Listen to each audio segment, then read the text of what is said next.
ওর জিনিসপত্র কিছু ফেলেননি তো আপনারা? না না না, সব রেখে দিয়েছি, সব। মানে অ্যাজ ইট ইজ ঘর ও জীবৎকালে যেমন ছিল সেরকমই রয়েছে। ওই স্কুল ড্রেস যে লাস্টে যে পরেছে সেটা আমরা ধুইনি, আমি ওই রেখে দিয়েছি ওর স্মেলের জন্য। তো এই হচ্ছে সেই পুকুরটা, যে পুকুরে ওনার ছেলের সলিল সমাধি ঘটেছিল। উনি এই পুকুরের সামনে এসে বিরিয়ানি থামস আপ দিয়ে যান ছেলের জন্য। হ্যাঁ, আমি কাছে দিয়ে গেছিলাম। এর থেকে প্যাথেটিক জিনিস আর কিছু হয় না। বলুন মেঘান, মেঘান, তুমি যদি এখানে থেকে থাকো তাহলে সব কটা লাইট জ্বালিয়ে দেখো একবার। বাবা তুই কেমন আছিস একটু বল। 23শে ফেব্রুয়ারি 2026 যেদিনকে উনি মারা যায়, সেদিনকে সকাল থেকে এক্স্যাক্টলি কি কি হয়েছিল, মানে দিনটা কেমন ছিল? আমি বলছি 5:15 সময় ওর ফোনে ফার্স্ট অ্যালার্ম বাজলো। এটা একটু হাতের সামনেটা নিয়ে দিন। 5:15 সময় ওর ফোনে ফার্স্ট অ্যালার্ম বাজলো, ও ওঠেনি। আমি ওকে ডাকতে পারছি না, আমার মেয়ে দুটো পাশে শুয়ে আছে বলে আমি আস্তে আস্তে ডাকলাম, মেঘান। 5:15 বাজে, উঠলো না। আবার 6:10-15 করে অ্যালার্ম বাজলো, ও ওঠেনি। ওকে আমি ডাকলাম, আমি ধরো ঘুমিয়ে পড়েছি। ঠিক 6:45-র সময় ঘুম ভেঙেছে।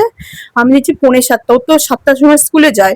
আমি তাড়াতাড়ি করে মাকে ডাকলাম, আমার পাশে আমার মা ছিল। মা মেঘানকে তোলো। মেঘান তাড়াতাড়ি করে উঠলো, বলে 6:45 বেজে গেছে বলে উঠলো। উঠে ওর মাকে ডাকতে গেল, মা দুধ গরম করে দাও বলে রেডি হলো। হয়ে ওর একটা বন্ধু ডাকতে এসেছিল। আমি বললাম, বাবা দেরি হয়ে গেছে বলে তাড়াতাড়ি করে সাইকেল চালাবি না, আস্তে আস্তে সাইকেল চালিয়ে যাবি। 2 মিনিট দেরি স্কুলে গেলেও কিছু হবে না। গেল স্কুলে, আমি এখানে বসে আছি। ও 10:40 সময় স্কুল থেকে ঢুকলো, সাইকেল নিয়ে ঢুকে ব্যাগ রাখলো। আবার এসে বললো, আমার বিছানাটা কেউ ঝাড়েনি? বললো নিচে বিছানাটা ঝাড়লো, নিজের স্কুল ড্রেস গুলো রোদে দিল। আমি বললাম, স্কুল ড্রেস কাচিস না, কালকে পরীক্ষা আছে তো? না, দেখলাম ও রোদে দিল। রোদে দিয়ে খালি গায়ে শুলো ওই ঘরে খাটের মধ্যে, ফ্যানটা জোরে দিয়া। আমি বললাম, বাবা এত জোরে ফ্যান ছাড়িস না, তোর তো কাশি হয়েছে, আরো ঠান্ডা লাগবে। তারপর মাকে বললো খিদা পেয়েছে, ওর মা দই কলা দিল, আমিও দই খাচ্ছি। সেই সময় ওর বন্ধুটা এসে, মেঘান দাদা চ খেলতে চ। 1 সেকেন্ডও টাইম নিল না, উঠলো। উঠে এখান থেকে গেঞ্জি বার করলো, পরে সবাই বেরোচ্ছে। আলাম, বাবা তুই কোথায় যাচ্ছিস? আমাকে বললো, মানে আমি এদের বাড়ি খেলতে যাচ্ছি। আলাম, তাহলে বাবা তাড়াতাড়ি চলে আসি। আমাকে হাসি দিয়ে চলে গেল, বলো ঠিক আছে মানে, বলে হাসতে হাসতে চলে গেল। এটা তখন 11:05-10 হবে ও যখন গেল। Last scene 11:10। 11:10ই হবে, ও 10:40 এসছে, 11:10 সঙ্গে সঙ্গে গেল। তার কিছুক্ষণ পরেই, 1 থেকে 1.5 ঘন্টা পরেই শুনি এই ঘটনা। মানে ও 11টার সময় বেরিয়েছে, 12:30 1টার মধ্যে। 11:10 পরে বেরিয়ে 11:10 পরেই বেরিয়ে, ওর হোয়াটসঅ্যাপের লাস্ট সিন 11:10 ছিল। আচ্ছা, তারপরে ও ফোনটাকে রেখে ফোন নিয়ে যায় না? ও কখনো ফোন নিয়ে বেরোয় ফোন না। নিয়ে বেরোতো না? যদি আচ্ছা। বেরোতো বাড়িতে পারমিশন নিয়ে তো, যে ফোনটা নিয়ে যাবো। Okay. জিজ্ঞাসা করতাম কি করবি? এই বন্ধুদের সাথে যাচ্ছি, ছবি তুলবো। ওর বয়স কত ছিল? 14 বছর 10 মাস? 6 মাস। 6 মাস, 14 বছর 6 মাস। আগস্টের 9 তারিখে এলে 15 বছর হবে। আগস্ট 9 তারিখে ওর জন্ম ছিল। তো এখান থেকেও বেরোলো একজন বন্ধুর সাথে। হ্যাঁ। আমরা কারোর নাম এখানে নিচ্ছি না। না। একজন বন্ধুর সাথে বেরোনোর পর ওখানে গিয়ে আরো 2-3 জন বন্ধু মিট করলো। তারপর কি হলো? তারপর তো আমাদের ফোনে 1টার সময়, 12:40 ফোনে 1টার সময় ওর বন্ধুটাই আসলো। এসে আমার দিদিকে বলছে, আন্টি আন্টি মেঘান না জলে ডুবে গেছে। আচ্ছা। আমি তো সেইটা শুনেই চিৎকার করছি, কেন আমি 1 সপ্তাহ আগেই এরকম একটা ফিল করেছি। স্বপ্ন দেখেছিলাম। হ্যাঁ, আমি শুনেই আমি চিৎকার করছি যে আমার বাবা নেই, আমার বাবা নেই। আমি খুব চিৎকার করছি, তখন পাশের বাড়ির থেকে সব দৌড়ে এসছে। ওকে বলছি, দিদি তুই যেই অবস্থা আছিস তুই যা। ও নাইটি পরেছিল, স্কুটি করে গেছে। আমি তো খুব কাঁদছি। তারপরে ও যাকে ডেকে নিয়ে গেছে তাকেও ফোন করছি, পাচ্ছি না। তার ঠিক 20 মিনিট পরেই ছেলেটা ফোন ধরেছে। ওইদিকে কি হয়েছে সেটা আমি বলতে পারবো না, কারণ দিদি ছিল, আমি লাইভে ওখানে ছিলাম না স্পটে। 15 মিনিট 20 মিনিট পর ওই ছেলেটা আমি বলছি, মেঘানের কি অবস্থা? ওই ছেলেটা আমাকে ফোনে বলছে, নেই মেঘান নেই। ওকে, মানে ওই ছেলেটা ছিল ওর সঙ্গে? না, আমার দিদি ওকে ডেকে নিয়ে গেছিল, পাশের বাড়ি ভাইটাকে হেল্পের জন্য ডেকে নিয়ে গেছিল। আচ্ছা। ওই ছেলেটা আমি জানি ও গেছে, আমি জানি ওকে ফোন করেই গেছি কন্টিনিউ, কি হয়েছে। ও ফোন ধরছে না, তারপরে ফোন ধরে আমাকে বলছে, মেঘান নেই। আরে তুই কি বলছিস? বলছে নেই। ওই শুনে তো আমার মা পুরো একদম পাগল হয়ে সঙ্গে সঙ্গে মানে যেই হসপিটালে নিয়ে গেছে স্টেট জেনারেলে, সেখানে গেছে। গিয়ে মা দেখে সাদা চাদর মোড়ানো। একটা ওনাকে দিন। আপনি ওখানে কি দেখেছেন? কোনখানটা বলুন? আপনি যখন গেলেন এখান থেকে, যে আমি যখন গেলাম দেখি পুকুর পাড়ে ভর্তি লোক। আমাকে বলছে, তোর ছেলে? আমাকে সবাই চেনে। মিঠু তোর ছেলে তো কোনোদিনও আসে না, এরা তো অন্য ছেলেদের সাথে আসে, তোর ছেলে তো আজকেই প্রথম এলো, তোর ছেলে এখানে এলো কেন, কি করে? আমি বলবো কি করে? সবাই খুঁজতে নেমেছে পুকুর পাড়ে। লাস্টে নেট দিয়ে আমি বলছি, আমি গাড়িটা রেখে আমি বলছি আমি পুকুরে নেবো। সবাই আমাকে টেনে ধরেছে যে আমার ছেলে আর নেই। আমি ওখানেই চিৎকার করছি, আমার ছেলে আর বেঁচে নেই। যখন তুলছে নেট দিয়ে আনছে, আমাকে ছাড়ো। আমি জোর করে ছেড়ে গেছি, ছেলেকে শুয়েছে। তো সেই সময় আমার ওই ভাইটা গেছে, রমেশ মেঘানকে বাচ্চা, ও বুকে কখন পাম্প করছে, মুখ দিয়ে ব্লিডিং বেরিয়েছে। আমি গিয়ে বুকে পাঞ্চ করছি, বাবা ওর তুই যা চাইবে আমি দেবো, তুই শুধু একবার আমার বুকে আয়। সাথে সাথে টোটো ডাকলো, টোটো করে উঠেছে, ওদিক দিয়ে পুলিশ এসেছে। 1-3 পর্যন্ত টোটোতে নিয়ে যাওয়ার পর পুলিশরা ভেবেছে হয়তো যদি বেঁচে থাকে, পুলিশের গাড়ি করে নিয়ে গেছে। গিয়ে আমি যখন ঢুকছি, আমি স্কুটি নিয়ে চালাচ্ছিলাম, তখন একটা ছেলে বলছে দিদি আমি তোমায় নিয়ে যাচ্ছি, তোমায় চালিয়ে যেতে হবে না। ও আমাকে নিয়ে গেল, আমার ফোনটা নিয়ে যায়, ফোন আমি রেখে দিয়ে দৌড়িয়েছিলাম, ফোন নিয়ে গেছি। গিয়ে যে ডাক্তারকে এর আগের দিন দেখালাম, ওর আঙুলে চোট লেগেছিল, মঙ্গলবার ওকে অর্থোপেডিক দেখানোর কথা ছিল, ওর আঙুলে একটু ব্যথা লেগেছিল, আরে বললো আর নেই। ওই শুনে আমার মাথা গেছে, আমি ওখানে পাগলের মতন চিৎকার করছি যে আমার ছেলেটা সব শেষ, আমার জীবনটাই শেষ। ওখানে যখন ওরা গেল একসঙ্গে সব বন্ধুরা মিলে এক জায়গায় হলো, হওয়ার পর কি হয়েছিল? মানে ওখানে আপনারা তো জানতে পেরেছেন কিছু একটা যে কি করে কি হয়েছে? হওয়ার পর ওরা প্রথম 2 জনে পুকুরে নেমেছে। আচ্ছা, প্রথম দুজনের মধ্যে আপনার ছেলে ছিল না? না, আচ্ছা, রিনিক আর রৌনক, নাম বলবো না, সরি। 2 জনে পুকুরে নেমেছে, যারা 2 জন সাঁতার জানে। হ্যাঁ, আমার ছেলে ওখানে দাঁড়িয়ে ছিল, চলে আসছিল, বললো আয় এখানে বসেছিল। আর একটা ছেলে যে নামছিল সেও সাঁতার জানে না, সে যখন ডুবে যাচ্ছিল, যে ক্লাস 10-এ পড়েছিলটা সে ওকে বাঁচিয়েছে, মানে এই মাথা আর ওই মাথা, এই মাথা থেকে বাঁচিয়েছে। বুঝলাম না জিনিসটা, আরেকবার বলুন ব্যাপারটাকে প্রথম থেকে। পুকুরটা হচ্ছে গোল রাউন্ড, হ্যাঁ, রাউন্ড গোল পুরোপুরি। এবার 3 জন এখানে রয়েছে দাঁড়িয়ে, আর একজন নামবে বলে ওদিক থেকে নেমেছে। ও যখন জলে ডুবে গেছিল তখন আর একজন গিয়ে ওকে বাঁচিয়েছে। অন্য ছেলে ছিল সেটা ওকে থেকে বাঁচিয়েছে। হ্যাঁ, আর আমার ছেলে পাড়েই ছিল, পাড়ে বসেছিল আপনার ছেলে। হ্যাঁ, আর প্রথম ছেলেটা নেমেছিল জলে। আচ্ছা, এবার ওকে বলছে বারবার নাম, ও বলছে আমি নামবো না, আমার মা বকবে। আচ্ছা, সেই ওকে ব্যাপারে ইনসিস্ট করছে যে তুই বলছে জলে আমি নাম। নামবো না, আমার মা আচ্ছা, বকবে, আমার মানিও বকবে, জামা কাপড় ভেজা থাকলে আমি বকা খাবো, আমার পুকুরে নামা বারো।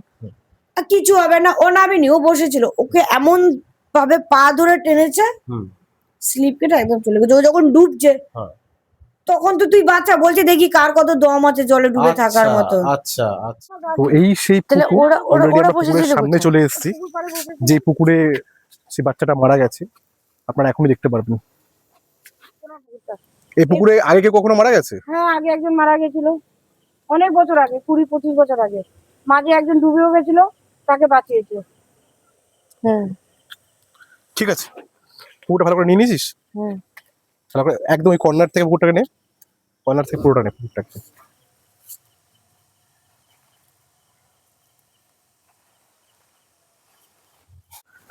না, উনি এই পুকুরের সামনে এসে বিরিয়ানি থামস আপ দিয়ে যান ছেলের জন্য। হ্যাঁ, আমি কালকে দিয়ে গেছিলাম।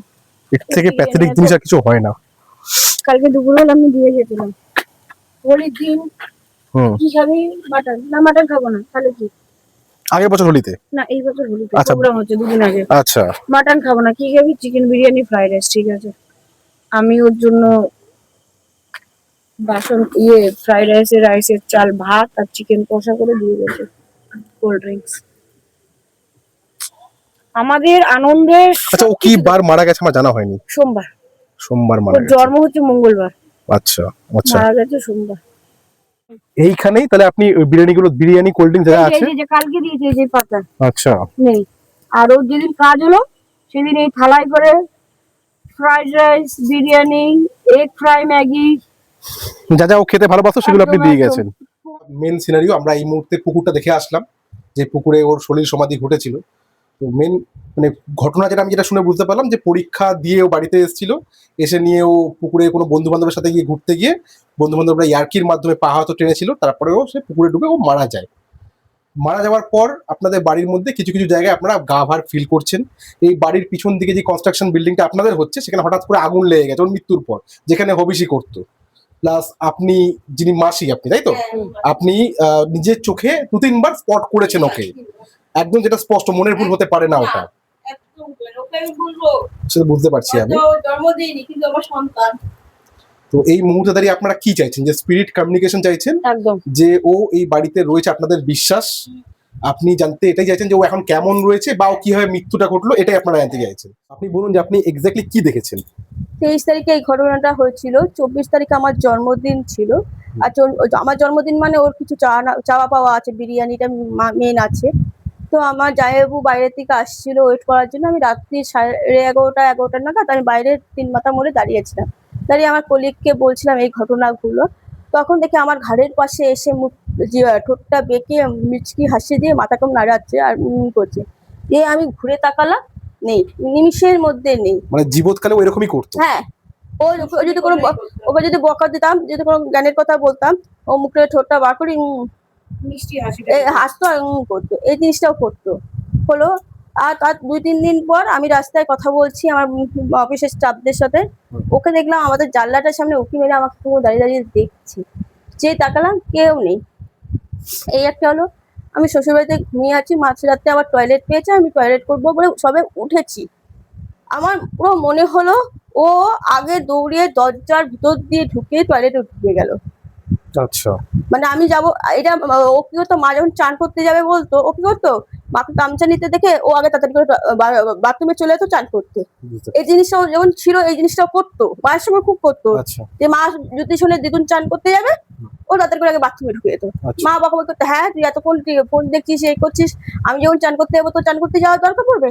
সেম জিনিসটা দেখলাম আমার ক্ষেত্রে হলো। দেখলো আমি টয়লেট করার জন্য উঠে বসলাম, ও সঙ্গে সঙ্গে আমার মাথার সামনেই দাঁড়িয়ে ছিল, দৌড়ে দরজা বন্ধ আছে তার ভিতর দিয়ে ঢুকে বাথরুমে ঢুকে গেল। আমার স্পষ্ট দেখেছেন আপনি? আমি একদম স্পষ্ট দেখেছি। মানে এগুলো তো হতে পারে যে আপনার মৃত্যুর পর হয় না, মনের ভুল একখানা। একদম স্পষ্ট দেখেছি। আমার গাটা ভারী হয়ে গেল, আমি আমার হাজবেন্ডকে ডাকলাম, আমি জীবনেও ডাকি না, আমার হাজবেন্ডকে ডাকলাম, আমি ওঠো না, আমি টয়লেটে যাবো। আমি বলে কেন, কি হয়েছে? আচ্ছা আমি মেঘানকে দেখলাম। বলে তুমি সারাদিন কাঁদছো, এ করছো। আমি না সত্যি আমি মেঘানকে দেখলাম। আমি ঘর থেকে বাথরুম পর্যন্ত যেতে পারছি না, আমার গা এতটা ভারী হয়ে গেছে। ও দাঁড়ালো, আমি তারপরে টয়লেট করে এসে ঘরে ঢুকলাম। এই 3 দিন ও আমাকে দেখা আর দিয়েছে। জানলার সামনে কি একটা দেখেছেন আপনি বলছিলেন আমাদের? হ্যাঁ, জানলার সামনে আমি কথা বলছিলাম বাইরে দাঁড়িয়ে দাঁড়িয়ে, দেখলাম লম্বা করে আমাদের মেঘানের মতনই হাইট, পুরো মেঘানি হবে। আর সেদিন কোনো ব্যাটা ছেলে আমাদের ঘরে কেউ ছিল না, আমরা এই কটা আমরা 3 বোন আর মা ছিলাম। দেখলাম জানলা দাঁড়িয়ে আমাকে উঁকি মেরে তাকিয়ে তাকিয়ে দেখছে আমি কতদূর পর্যন্ত যাচ্ছি। আচ্ছা, যে আমি ঘুরে তাকালাম, নিমিষের এই মধ্যে। ঘরটাতে তাই তো? হ্যাঁ, এই ঘরে জানলাটার আর সামনে। এই যে ঘরটা আমরা দেখতে পাচ্ছি, এই ঘরে ও সবসময় ও থাকতো। সব সময়, ও ওর সব সবথেকে কিছু ফেভারিট ঘর, সবচেয়ে প্রিয় জায়গা হচ্ছে প্রিয় এইটা। জায়গা ওইটা। ওই ঘরে যখন আমি আসতাম, আমি, আমার মেয়ে আর মেঘান। হ্যাঁ, ও শুতো। ওর জিনিসপত্র কিছু ফেলেননি তো আপনারা? না না না, সব সব ফেলে রেখে দিয়েছি, দিয়েছি, মানে অ্যাজ ইট ইজ ঘর ও জীবৎকালে যেমন ছিল সেরকমই রয়েছে। ওই স্কুল ড্রেস যে লাস্টে যে পরেছে সেটা আমরা Same ধুইনি, আছে। আমি ওই রেখে দিয়েছি ওর স্মেলের জন্য। তো অলরেডি আমি ওর ঘরে চলে এসেছি, ফাইনাল একদম ইলেকট্রিসিটি অফ হয়েও গেছে, সবকিছু এখানে লাগিয়ে একদম পুরোপুরি সেট করে দিয়েছি। ওর যে টাইমে ও যে জামাগুলো পরতো, প্লাস যে আয়নায় মুখ দেখতো, ওর ফটো, যা যা ওর প্রিয় জিনিস সব খাটের মধ্যে রাখা রয়েছে। আমি এই ঘরেই থাকবো। আমি চেষ্টা করবো যে ওর সঙ্গে কোনো না কোনোভাবে কমিউনিকেশন করার জন্য। এবার দেখি সে কমিউনিকেশন করে কি করে না। বেরিয়ে যাও, বাইরে থেকে একদম গেট লক করে দেবে। ওর আর্থারাইটিস এর জন্য হাঁটু দুটোর অবস্থা খারাপ। আমি ওর বলছি, বাবা তুই আর নেই, কেউ আমাকে ধরে আর নিয়ে যেতে পারবে না। বলে আমি কাঁদতে কাঁদতে বাথরুমে গেছি, বাথরুমে গিয়ে আমার মনে হচ্ছে ওরা আমাকে স্পর্শ করতো। আমি তাড়াতাড়ি বাথরুম থেকে বেরিয়ে ভাও করে কেঁদেছি। তখন মনে হচ্ছে প্রচন্ড গাটা ভারী হয়ে গেছে। মৃত্যুর পর মানে কতদিন পর এটা? এটা শুক্রবার, সোমবার মারা গেছিল, শুক্রবার মানে শনিবার কাজ হয়েছে আমাদের। আচ্ছা, যেহেতু বুধবার পুরানো হয়েছে, শনিবার কাজটা করা হয়েছে। বেশ, 3 দিনে কাজ হয়েছে। হ্যাঁ, আমি সেদিকে ভয়ই পেয়ে গেছি করতে গেলাম। আমি কাউকে অ্যাকচুয়ালি বলিনি। দেখুন, এটা তো অপমৃত্যু হিসাব মতো। আমি এত ভয় হয়েছে যে লাইট বন্ধ হয়েছে, আমি সঙ্গে চোখ বন্ধ করছি, ফোনটা ধরারও সাহস পাইনি, মানে আমার এত গা ভয় লাগে প্রচন্ড। বুঝতে পারছি, এই যে ওর মৃত্যু যেটা হয়েছে, এটা অ্যাকচুয়ালি ইয়ার্কির নাম লোকসান হয়েছে পুরোপুরি। বা ওরা যদি একটু কেউ চিৎকার করতো, আজকে আমার ছেলে, আমার কোলটা তো ফাঁকা হতো না। ঠিক কথা থাকবে আপনার, প্রশ্ন করবো আমি, ঠিক আছে? আপনারা এতজন ভিড় করে লাভ নেই কোনো, তোমরা সবাই বাইরে চলে যাও। আপনি থাকুন, উনি থাকুন, দুজন আমার ঠিক মাথার পিছনে দাঁড়িয়ে থাকবেন। আর ক্যামেরাম্যান থাকবে আমাদের। ঘর পুরো বন্ধ থাকবে, ইলেকট্রিসিটি অলরেডি অফ হয়ে গেছে। আর ঘরে আমরা কোনো ঠাকুরের ছবি রাখিনি আজকের দিনে দাঁড়িয়ে, ঠিক আছে? কোনো রকম কোনো ইলেকট্রোম্যাগনেটিক ফিল্ড কানেক্ট করার মতো সব যে কটা জিনিস সব বের করে দিয়েছি ঘর থেকে, ঠিক আছে? এবার আমরা কমিউনিকেশন করবো, করে আমরা দেখবো যে কি অ্যান্সার আসছে, ঠিক আছে? ফটোটা থেকে দেখা, যেই ফটোটা থেকে বললাম সব ফটো লাইট চলে গেল, পুরো জুম করে ইয়ে করে নে, জুমটা করে নে, আর করে পুরোপুরিটাকে ব্রাইটনেসটাকে কমিয়ে নেয়। কি নামটা একবার বলুন? মেঘান। মেঘান, তুমি যদি এখানে থেকে থাকো তাহলে সব ফটো লাইট জ্বালিয়ে দেখো একবার। বাবা তুই কেমন আছিস একটু বল। মেঘান, তুমি যদি ভালো থাকো, তোমার মা খুব কান্নাকাটি করছে, তুমি প্লিজ আমাদের সাথে কমিউনিকেশন করো। যদি তুমি ভালো থাকো তাহলে তুমি রেড কালার লাইটটা আরেকবার জ্বালিয়ে দেখাও প্লিজ। তুমি যদি আমাদের সঙ্গে থাকো এই মুহূর্তে, তুমি আরেকবার রেড কালার লাইটটা জ্বালিয়ে দেখাও।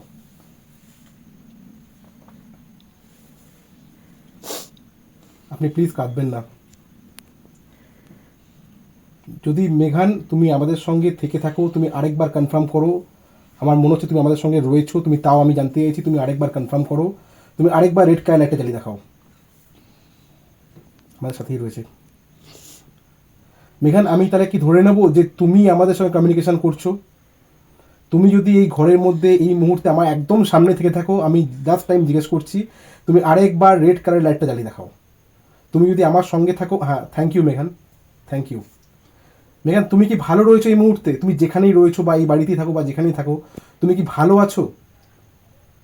তুমি এদের সঙ্গে, তোমার মা, বাবা, ভাই, এদের সঙ্গে থেকে কি তুমি এই মুহূর্তে ভালো আছো বাড়ির মধ্যে? তুমি যদি ভালো থাকো, কমিউনিকেশন ছেড়ে গেল। ভালো নেই,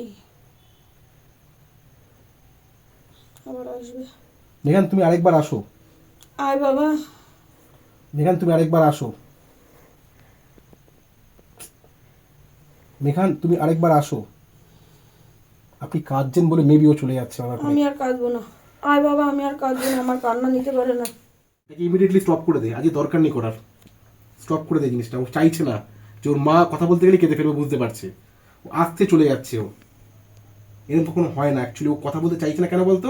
ওর মা কাঁদছে বলে। প্রথমে উনি কেঁদে ফেলেছে তো, ওই কারণে কমিউনিকেশনটা হলো না। মানে কমিউনিকেশন করতো। না না না, তোমরা কথা বলো না, তোমরা থাকো। মেহান, তুমি যদি আরেকবার চাও যে কমিউনিকেশন করতে, তো তুমি একটু মেডিসিনের সামনে আসতে সবকটা লাইট জ্বলে উঠবে। প্লিজ তুমি আসো আর সবকটা লাইট জ্বালিয়ে দেখাও। আমরা বুঝতে পেরেছি তোমার উপস্থিতি, তুমি এখানে রয়েছো। তুমি আরেকবার সবকটা লাইট জ্বলিয়ে দেখাও। তুমি চেষ্টা করছো। Thank you so much, thank you, thanks a লট।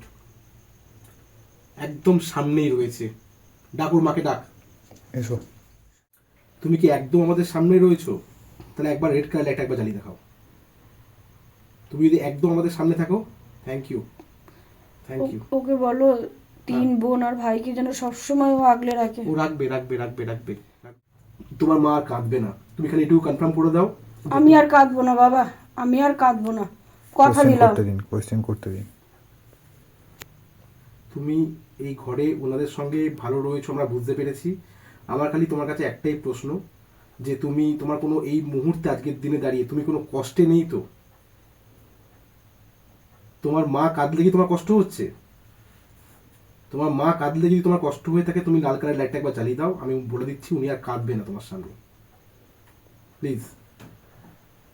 তোমার মা কাঁদলে কি তোমার কষ্ট হচ্ছে? দেখুন, আমি বললাম না স্পিড আনকমফোর্টেবল এই কারণের জন্য হচ্ছে। আজকে যেটা হলো, কারো কোল শূন্য হয়ে গেল, এর থেকে বড় পেন আর কিছু হয় না। একজন মা যখন তার বাচ্চাকে 9 মাস 10 দিন পেটে রাখে, একমাত্র সেই মাই জানে যে তার কতটা কষ্ট হয়। আর তারপরে যখন তার সন্তান হারিয়ে যায়, তার থেকে দূরে চলে যায়, তিনি যখন মনে করে যে তাকে আর কোনোদিন তাকে পাবো না আমি আর, সেই যে কষ্টকে, এই কষ্ট কেউ ভাগ করে নিতে পারে না। যে যত ইচ্ছা বলুক, যে আমি তো কষ্ট বুঝতে পারছি, কেউ বুঝতে পারে না।